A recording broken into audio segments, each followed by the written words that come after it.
Welcome to the Stephen Hasner Show. Today we are going to answer the top questions that people have for personal injury lawyers.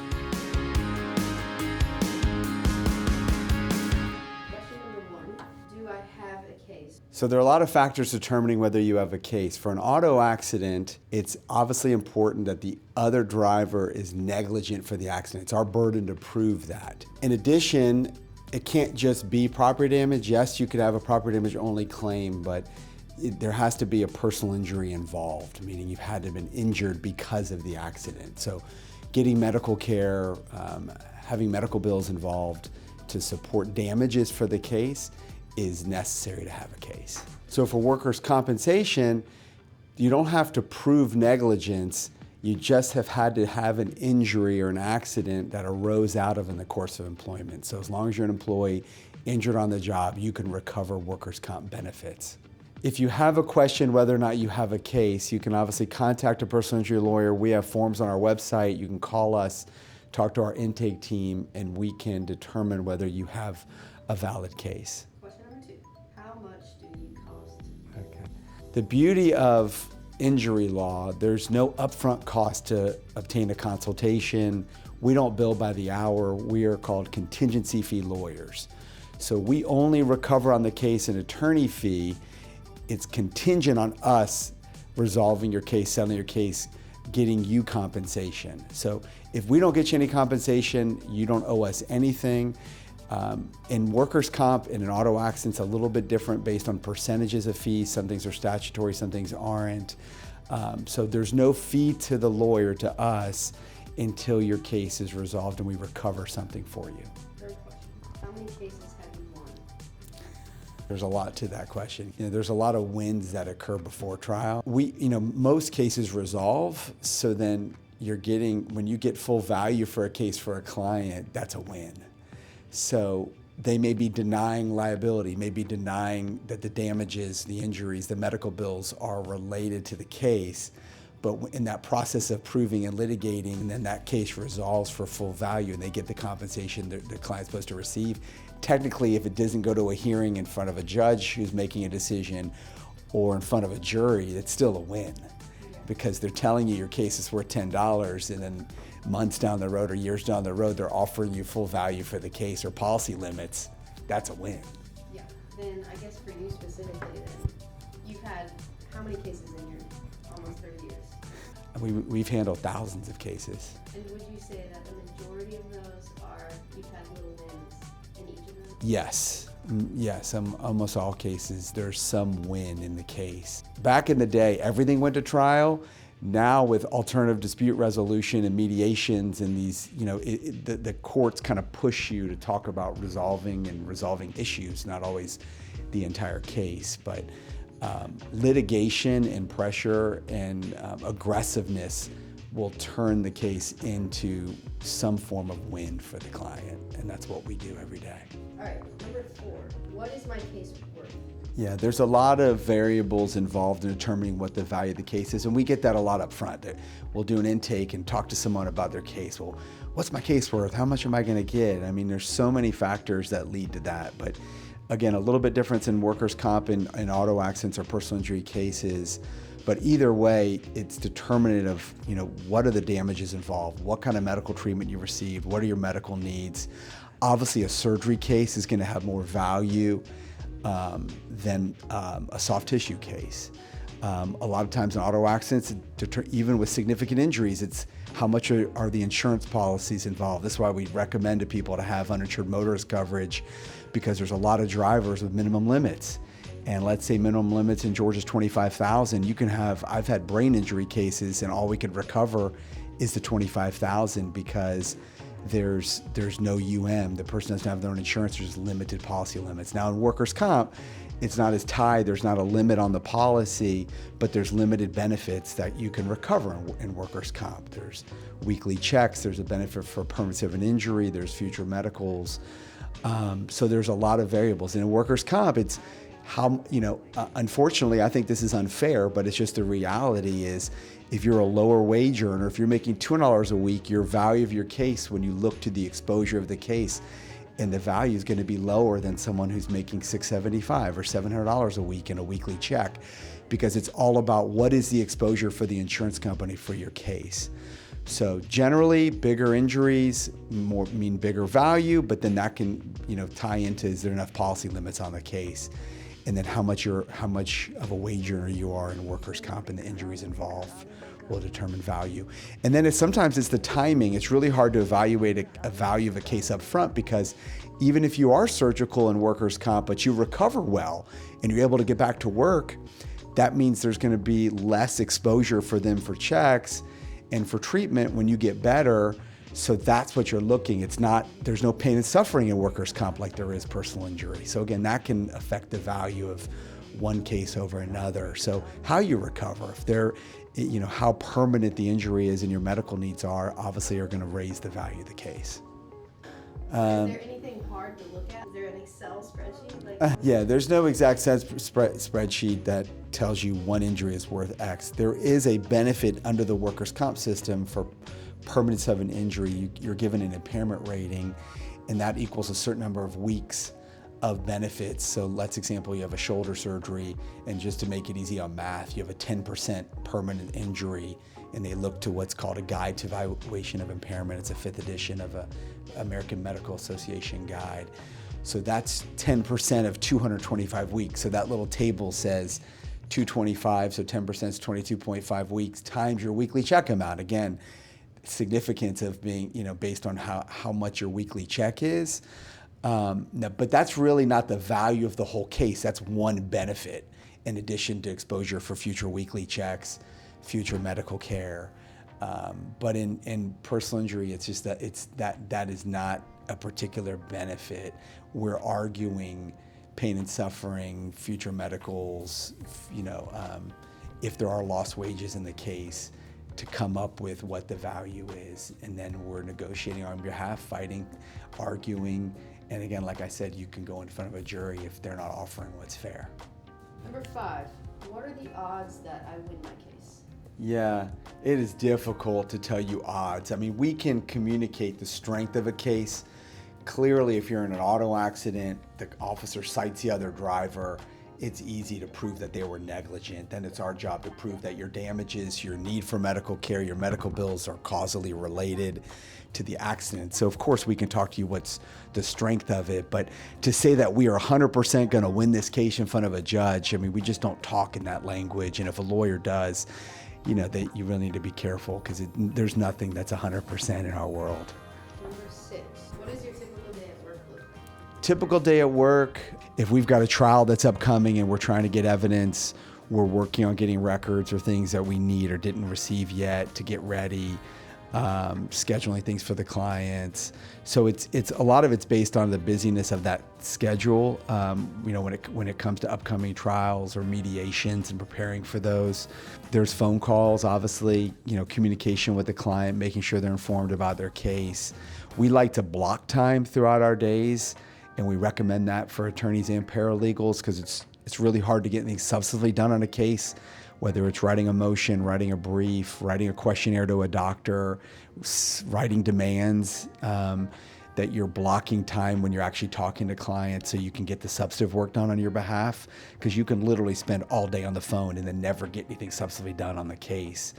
There are a lot of meetings that we're having. We do case reviews all the time with our paralegals. So there's meetings with the paras, but a lot of it's behind a computer where we're emailing, and we've got a great case management system where we're communicating consistently about things, or a call comes in or something urgent happens with a client, or a client walks in and has an immediate need. Obviously, we're jumping on that when we can, but I'm a big believer in being proactive versus reactive, because if you're not planning your days and your weeks, you're not really getting ahead on your cases. And, our job is to be aggressive and push on cases. And if we're not being proactive, we don't want to be, behind on proving, because when you're able to prove the case in a timely manner, it's the faster for our clients to get the benefits they need, the wins we've talked about on their cases, which is most important. You're trusting us to help you on your case. We want to win your case and be proactive. Number 7, how do I know which lawyers are good or bad? This is a tough question because every lawyer, and it's not even lawyers, it's just every business, right? You do a mechanic near me and they'll tell you how great they are. I think reviews are valid and are viable. What's a little bit difficult though is some people, they kind of pad the reviews, but if you can tell based on the reviews, are they actually from existing clients or former clients and talking about their experience with the firm and the case? So, because websites, we can put text on how great we are. I hope we're communicating through video, through social media, through our website, that you get a feel that we really care. And I think it's important to meet with a lawyer, ask questions, have a phone call, get a feel for voice inflection, what I'm saying about how we attack cases and manage clients and service them and communication. Because, two things that I always say over and over again in a lawyer of what's really good and what's not, you want a lawyer who not only is competent, who's excellent, who's a trial lawyer, who wins cases, who gets full value for settlements, and has a lot of experience in the area of law that you're needing help in. But the key is they care. We really do care. Whose interests are we in for? Do I come to work every day thinking about my interests, or is it about how we can help our clients? And if you can find a lawyer that can both be competent and excellent, but also really have your back no matter what. And that means if we're in the case for a year or 2 years and we're at the mediation table and they're offering a number that I'm going to honestly tell you, this is still not enough. Let's keep fighting. Because it's very easy as a business owner to want, as a lawyer on a case, to want to just close the case out and move on. But when the rubber hits the road, are we being honest with you that we really care about your family first? It's not about our fee. That's the difference between what's a good and a bad lawyer. Number 8, can I handle my case on my own? Yes, you can handle your case on your own. In our world, we call it pro se. You take a lot of risk with that, though. So you can file claims on your own. You could, contact the State Board of Workers' Comp and file your own hearing request. You can file a lawsuit. I don't recommend it. We get clients sometimes who like to spend time in the law library and try to figure things out. There's just too many things, too many specific mistakes that you can make on a case that could literally end your whole case. That to me, it's a no-brainer. You really should be hiring a lawyer and getting advice. I mean, if it's a small claims, a magistrate court, you want to file on your own. Something happened, with a service provider at your home, they didn't provide something, or you gave them a check and they didn't follow through, and it's not significant value. I don't think you necessarily need a lawyer in those cases. But if it's something significant where you need to be protected, wanting to make sure you're not making a mistake on a case, you really should hire a lawyer to help you and find the right lawyer in that area to fight for you and explain your rights. We're very big on in the process. It's not just us running with your case. You're the boss. It's your case, that you're informed. You know what your rights are. You know what the plan is on the case. When new evidence comes in or new information comes in and we adjust that plan, that you're involved in that process. So you're still, albeit we're helping you, but it's really your case and you're still having an involvement in what we're doing on the case. Now, I'm not a fan of clients calling me and telling me you need to file this motion. This is why you need to file this motion, when really it's not relevant to your case. I don't mean that level, but to a point of you agreeing to the plan and giving authority all the way through sending a demand and negotiating. It's, again, your case. We take that very seriously. Number 9, can I fire my attorney if I don't like how they handled something, and will I have to pay for their services done beforehand? 100%. You are the client. You are the boss. When you sign our contract, it's even language in the contract that gives you rights to terminate our services. If you are not happy with something from a lawyer that's representing you in any area of the law, you 100% have the right to terminate that lawyer and find another lawyer. I recommend before you do that, though, because you got to be careful, sometimes it's not the lawyer, it's the system, it's the process. It takes time. Litigation is slow, and it can be super frustrating, especially in the injury world when you're hurting. You may not be receiving the income you normally receive, or no checks, and it can be super stressful to the family. It can be one of the top 3 difficult times of your life. So I always recommend, before you make a hasty decision and terminating your lawyer, set up a meeting, schedule a time to meet with them in person and ask questions. What's the plan? Why is this taking so long? What's going on? And maybe you'll learn it wasn't the lawyer, it may be more of the process. Generally though, you're never really paying the lawyer for their time. In the contract though, there are situations like in workers' comp. If we're terminating a workers' comp case, we can file a lien within 20 days. That's with the State Board of Workers' Comp. That's not something you have to pay back immediately. But if you hire another lawyer and you resolve that case, the resolution of that lien will come from your new lawyer's attorney's fee. It won't even affect your portion on the case. Now, if we have expenses on the case, that will come out of your portion if they were part of the case. And that's, again, things that can be resolved where your current lawyer that resolves the case will contact the prior lawyer. And the State Board of Workers' Compensation won't even approve a settlement until that lien is either a part of the settlement or gets approved. And that can go to mediation, that go to litigation in its own. But it really is nothing you have to worry about as a part of the case. In a personal injury setting, unless a lawsuit is filed, there's really no issue. You won't owe anything to the lawyer that you terminate on the case. But if there's a lawsuit already pending, there again can be a lien filed with the court. But that's really, again, part of what is coming from the attorney and that attorney fee of the lawyer that's now representing you, whether you get a verdict, a jury verdict, or you settle the case. If I'm hurt, how long do I have to decide whether to hire an attorney and file? Yeah. So in workers' comp, when it comes to timing of filing a case, in workers' comp, you have a 1-year statute of limitations from the date of accident to file a claim. Now, that's just one section of the statute. So if you are getting medical care, let's say you've never received checks and you're getting medical care, that 1 year gets extended to where you have to file a notice of claim. And if you get checks and treatment, the 1 year really doesn't apply because now they're paying for benefits. But if your checks stop at any time, there's a 2-year statute of limitations on when you have to file what's called a request for hearing to get checks again. But generally, if you didn't receive checks, just know it's 1 year to file a claim. In personal injury, it's 2 years to file a lawsuit. Not a notice of claim, a little bit different in workers' comp, but a lawsuit. So if you're injured and you're getting medical care and you have a claim, let's say you hire a lawyer and you have a claim, we try to resolve the case when you recover, right? We wait through the process to make sure you get the medical care you need.